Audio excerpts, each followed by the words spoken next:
Assalamualaikum warahmatullahi wabarakatuh. Berjumpa lagi bersama saya. Di sini saya akan mempresentasikan sebuah sistem informasi.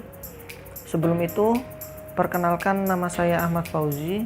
Saya dari kampus AMIK JTC Semarang dengan kelas Manajemen Informatika reguler pagi dan NIM 180111484.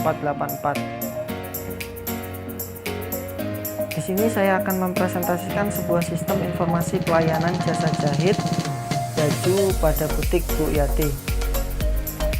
Deskripsi dari sistem informasi yang saya ambil yaitu merancang suatu program sistem informasi pelayanan jasa jahit baju pada butik yang bertujuan untuk mempermudah pendataan barang yang akan dikerjakan maupun barang yang telah selesai dikerjakan dan mempermudah transaksi antara produsen dan customer. Masalah dan indikator keberhasilan masalah yang terjadi pada sistem lama yaitu yang pertama, pendataan customer masih menggunakan cara konvensional yaitu pencatatan pada buku. Yang kedua, banyak penjahit yang lupa meletakkan barangnya sehingga tertindih dengan barang lainnya.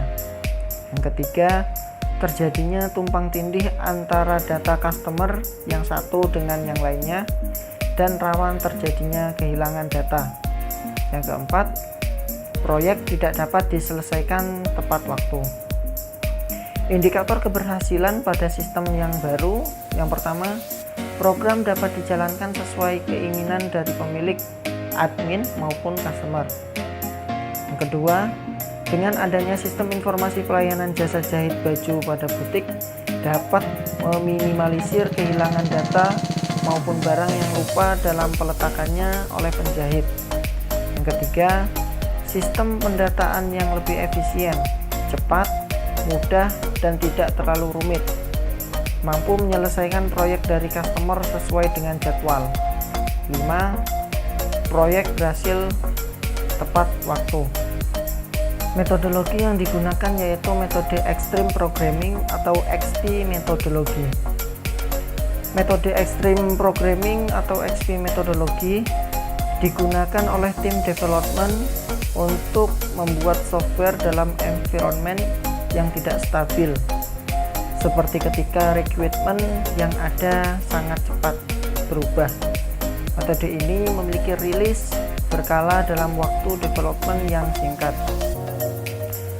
Berikut ini keunggulan maupun kelemahan dari Extreme Programming.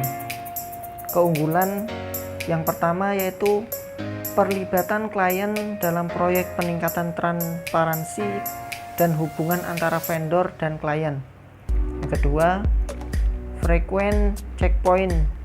Dalam metode ini akan membantu developer membuat perencanaan dan jadwal.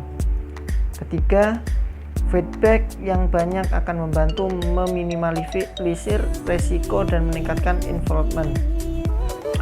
Kelemahan yang pertama yaitu model ini membutuhkan meeting berkala di mana bisa menjadi mahal untuk kedua belah pihak. Yang kedua, perubahan yang terlalu sering bisa mengganggu developer dan cukup tricky untuk mengkalkulasi waktu dan estimasi harga. Yang ketiga, biaya untuk merubah requirement di kemudian hari dalam proyek ini cukup mahal. Metode pengembangan sistem yang saya gunakan yaitu metode waterfall.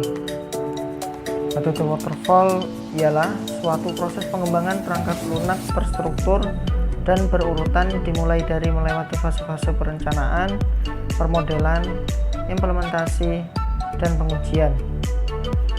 Pembuatan situs web dengan metode ini sangat cocok dilakukan pada situs web berskala besar karena menyangkut manajemen dan sistem yang rumit. Berikut ini 5 tahap metode waterfall. Yang pertama yaitu requirement analysis, yang kedua system design, yang ketiga implementation, yang keempat integration and testing, yang terakhir operation and maintenance.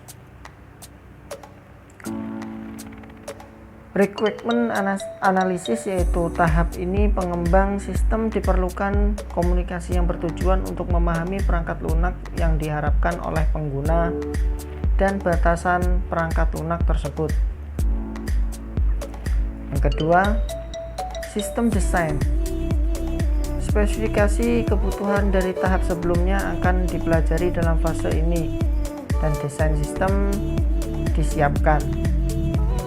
Desain sistem membantu dalam menentukan perangkat keras dan sistem persyaratan dan juga membantu dalam mendefinisikan arsitektur sistem secara keseluruhan. Yang ketiga, implementation.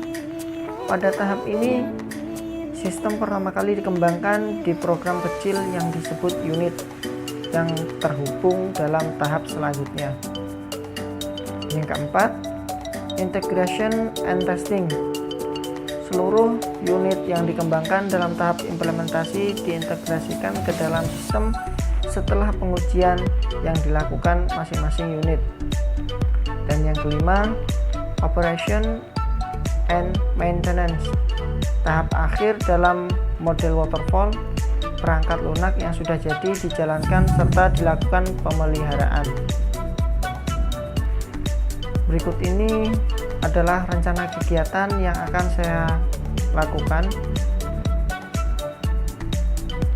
dan ini rencana pekerjaan yang akan saya lakukan.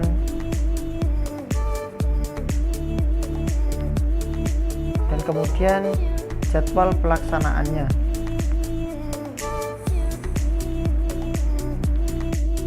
Berikut ini jadwal pelaksanaan menggunakan WBS.